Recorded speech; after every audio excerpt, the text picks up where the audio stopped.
পৃথিবীর বুকে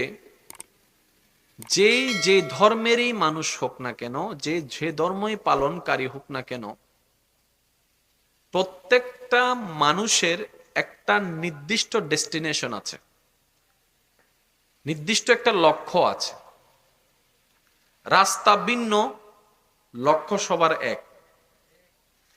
বিশ্বাস ভিন্ন, লক্ষ্য সবার এক। সেটা হচ্ছে দুনিয়াতে সে যতদিন আছে থাকবে, সে সুখে, শান্তিতে, সম্মানে থাকতে চায়, এবং সে দুনিয়াতে যখন থাকবে না, পরপারে সে শান্তিতে থাকতে চায়। কিছু বিষয় আছে, আমরা যদি নিরপেক্ষ বিচারক হয়ে বিবেকের আদালত দিয়ে প্রত্যেকটা কিছু আপন জ্ঞান দিয়ে সুন্দর মনের বহিঃপ্রকাশ করে ভেবেচিন্তে দেখি, অনেক কিছুই আমাদের কাছে ক্লিয়ার হয়ে যাবে। এবার একটু মনোযোগ আমি আপনাদের আকর্ষণ করব। আমাদের স্রষ্টা যিনি, ওই স্রষ্টার নামটুকু একটু আওয়াজ দিয়ে বলুন তো কে? আর একটু ইমানি আওয়াজে। আসমান বানালেন আল্লাহ, জমিন বানালেন আল্লাহ, গাছ বানালেন আল্লাহ, পাতাল বানালেন আল্লাহ, মেঘ বানালেন আল্লাহ, বৃষ্টি বানালেন আল্লাহ। এবার আল্লাহ তাআলার সৃষ্টিতে অনেক গ্রহ, নক্ষত্র, উপগ্রহ আছে না নাই? আছে। আল্লাহ তাআলা আমাদের জন্য একটা গ্রহ দিয়েছেন, এই গ্রহর নাম হচ্ছে পৃথিবী, যেটার নাম দুনিয়া, যেটার নাম আর্থ, যেটাকে ওয়ার্ল্ড বলি আমরা, পৃথিবী।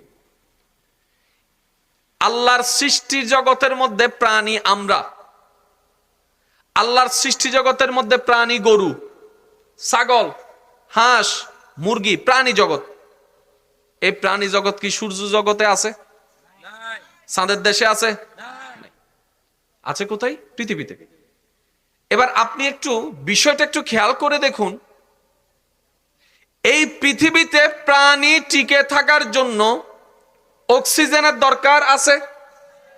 এই অক্সিজেনটা ব্যবস্থা হওয়ার জন্য গাছের দরকার আছে। আল্লাহ তাআলা মঙ্গল গ্রহে গাছ রাখে নাই, পৃথিবীতে গাছের ব্যবস্থা করে দিয়েছেন। সুবহান। এবার এই প্রাণী বাঁচার জন্য পানির দরকার, জোরে বলতে হবে, পানির দরকার। আল্লাহ পাক এই জগতে যথেষ্ট পরিমাণ পানির ব্যবস্থা করে দিয়েছেন। এই প্রাণী বাঁচার জন্য খাবারের দরকার আছে। এবার সেই প্রাণীকে খাওয়ানোর জন্য আল্লাহ জমিন থেকে অলৌকিক ভাবে খাবার উৎপন্নর ব্যবস্থা করে রেখেছেন।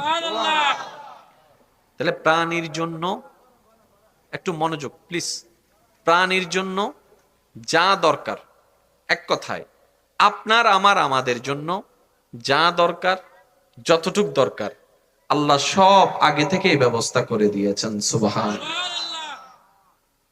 আপনি যদি একটু ঠান্ডা মাথায় ভাবেন, পৃথিবীতে আসার সময় আমরা সবাই একা এসেছি, খালি হাতে এসেছি, সাথে কিছু আনিনি যেটাকে হারিয়ে মন খারাপ করতে হবে। যা পেয়েছি দুনিয়া থেকে পেয়েছি, আল্লাহ দান করেছেন। আবার সেই আল্লাহর ইচ্ছা হলে নিয়ে যাবেন। দাতাও তিনি, নেনেওয়ালাও তিনি। আমাদের কিছু নিজস্ব বলতে, আপন বলতে কিছু নাই, মালিকানা বলতে কিছু নাই, সবকিছু লাহুল মুলক, সবকিছু রবের, আমাদের নিজের বলতে কিছু নাই। বলেন সুবহানাল্লাহ। সুতরাং মন খারাপ করারও কোনো দরকার নাই। পাইলেও আলহামদুলিল্লাহ, না পাইলেও আলহামদুলিল্লাহ। এবার একটু আপনাদের মনোযোগটা আমি আকর্ষণ করব। এবার আপনি জানেন, কিছু মানুষ দুনিয়াতে আসার আগেই মায়ের পেটে মারা যায়, কেন? মা তো না। কিছু মানুষ মায়ের পেট থেকে আসার পরে মারা যায়, কেউ 10-12 বছরে মারা যায়। আল্লাহ চাইলে তো আপনাকে আমাকে মেরে ফেলতে পারতেন, এখনো বাঁচায় রাখলেন কেন? অন্যদের মতো আমরাও তো মরে যেতে পারতাম মায়ের পেটে দুনিয়াতে আসার পরে, কিন্তু আপনি এখনো বেঁচে আছেন। তার মানে আল্লাহ তাআলা আপনার জন্য যে প্ল্যানিংটা করেছেন, যে তকদিরটা সাজিয়েছেন, এখনো অনেক কাজ বাকি আছে। আপনার রিজিকে একটা দানা যতক্ষণ পর্যন্ত বাকি থাকবে, আপনার কেউ কিচ্ছু করতে পারবে না। আর যখন আপনার সেই দানা, সেই নিঃশ্বাস, সেই রিজিক শেষ হয়ে যাবে, আপনার সমস্ত কিছু থাকা সত্ত্বেও আপনাকে কেউ বাঁচাতে পারবে না। এই একটি কথা যদি আমাদের মাথায় বসাই ফেলতে পারি, হাজার রোগের টেনশন নিমিষেই শেষ হয়ে যাবে, হাজার মনের ভয় নিমিষেই শেষ হয়ে যাবে। মনে রাখবেন, যদি মৃত্যু থাকে, তাহলে আপনি সাইকেল থেকে পরেও মারা যাবেন, আর যদি মৃত্যু না থাকে ট্রাক চাপার পরেও মরবেন না। এতটুক এই কথা নিয়ে কারো কোনো দ্বিমত আছে? এবার আপনি একটু ঠান্ডা মাথায় খেয়াল করে দেখবেন, আমাদের 24টা ঘন্টায় নিজের ঘরে থাকার পরও টেনশনে থাকি, আপন মানুষের পাশে থাকার পরও টেনশনে থাকি। হয়তো ভিতরগত টেনশন, না হয় বাহিরগত টেনশন, না হয় ইন্টারনাল, না হয় এক্সটার্নাল, না হয় এইভাবে, না হয় সেইভাবে। বর্তমান ডাক্তাররা বললে, যে কোনো ডাক্তারের কাছে পরামর্শ করতে গেলে রোগ নিয়ে ডাক্তাররা বলে টেনশন একটু কম করবেন, দুশ্চিন্তা একটু কম করবেন। এবার ডাক্তাররাই বলে, কারণ তুমি যত দুশ্চিন্তা করতে থাকবা, টেনশন করতে থাকবা, তোমার আয়ুর উপর এটা এফেক্ট করবে, তোমার দৈনন্দিন জীবনের উপর এফেক্ট করবে। ও আমার ভাইয়েরা, ইসলাম এমন একটা ধর্ম, এমন একটা গোছানো ধর্ম, এমন একটা সুন্দর ধর্ম, এমন একটা পারফেক্ট ধর্ম, যেখানে কোনো কিছুর পরামর্শ দিতে বাদ দেওয়া হয় নাই। আপনি দেখেন, পৃথিবীর যত বেশি আল্লাহর শুকরিয়া করতে থাকবেন, আপনার টেনশন তত হালকা হতে থাকবে। সুবহানাল্লাহ। আর একটু জোরে। দোকানদার আছেন এখানে অনেক, গাড়ি চালক আছেন অনেক, ব্যবসায়ী চাকরিজীবী আছেন অনেক। আচ্ছা, সত্যি করে একটা কথা বলেন তো, যে যেখানে থাকেন না কেন, ঘরে থাকেন আর বাইরে থাকেন, কোনো না কোনো টেনশন কাজ করে না মাথায়? এটা থেকে কিন্তু কেউ বাঁচতে পারেন। আপনি যদি মোবাইলও চিপেন দেন, কিন্তু কোনো না কোনো টেনশন করে। এই যে আপনারা এখানে বসে আছেন প্রায় আধা ঘন্টা, 1 ঘন্টা, 2 ঘন্টা, কোনো টেনশন? আপনারা নিজের ব্রেনকে দেখেন না, কোনো টেনশন, কোনো কিছু নিয়ে মন খারাপ, কোনো কিছু নিয়ে বেশি ভাবনা, বেশি ভয়, কোনো ডর, কিছু নাই। কেন? যখন আমরা রবের রহমতের কাছে থাকি, আমাদের অন্তর, আমাদের ব্রেন সবকিছু যখন রবের রহমতের ছায়াতলে থাকে, সেটা অটোমেটিকলি ভাবে রিল্যাক্স থাকে, খুশিতে থাকে। আর খুশিতে থাকলে কখনো টেনশন হয় না। সুবহানাল্লাহ। এখানে একটা কথা মনে রাখবেন আমার যুবক ভাইয়েরা, মাইকের আওয়াজ যতটুকু যাচ্ছে, আমার মা বোন যদি আমি অধমের আওয়াজটুকু শুনে থাকে, আমি আমার মা বোনকেও একটু মনোযোগ আকর্ষণ করব। ইসলাম শুধু পরকালীন শান্তির ধর্মর নাম নয়, ইসলাম শুধু সওয়াব কামাবের একটা ধর্মের নাম নয়, ইসলাম অমানুষ থেকে মানুষ হওয়ার ধর্ম। ইসলাম অভদ্র থেকে ভদ্র হওয়ার ধর্ম। ইসলাম অশান্তিতে থেকে শান্তিতে থাকার ধর্ম। ইসলাম একজন মানুষের যেই রকম হওয়া দরকার ওই রকম বানানোর ধর্ম ইসলাম। নামাজ পড়লে সওয়াব আছে না নাই? আল্লাহ চাইলে, আল্লাহ চায় হয়তো এই সওয়াব কবুল হয়ে গেলে জান্নাত আছে না নাই? তাহলে ইসলামে নামাজ আছে, নামাজটা দিয়ে আপনি জান্নাত পাচ্ছেন আল্লাহ চাইলে। তাহলে ইসলামের সাথে সম্পর্ক পরকালের, এটাই তো বোঝা যায়। আমরা বেশিরভাগ সময় যেটা মনে করি ইসলাম মানা মানে সওয়াব কামানো, না রে ভাই, এতটুক নয়। আচ্ছা, বর্তমান সময়ে ছোটরা বড়দের কথা শুনে না, বেয়াদবি করে ফেলে।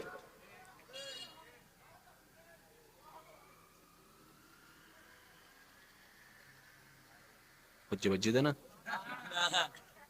দেখি হজ্জে বজ্জি দি মানলাম। আচ্ছা আচ্ছা, আল্লাহ আর বেগুনের কবুল করুক। আজকাল ছোট ভাই বড় ভাইয়ের সম্মান, ফকল বাপ মারে সম্মান, মুরব্বী দিলে সম্মান। একখান সময় আসল দি হন মুরব্বী নসাই তো মনে করিতে গাছতলাত বই সিগারেট ঠার দূরত্ব মুরব্বী আইর ওরে বা আজিতে বিল ফাতা যদি দেই মাথা না বাবু সার আইলে ছাত্র সাইকেলত গড়ি যার ফনিক সাইকেলত তিয়ার ফনিক ইনি টং টং টং টং ইনেরি দূরত্ব সার দেখি ইতে সাইকেল এলো এর বিলুদ নামাই দি আসিল নাই লোক সময় আসিল না রহন না আসিল না মাগরিবুর পরে হারো ফোয়া না হারো ফোয়া ইয়ে নসাইতো যদি রাস্তা আঁকতু দেখতু এই ফত্যুন কেন বইউস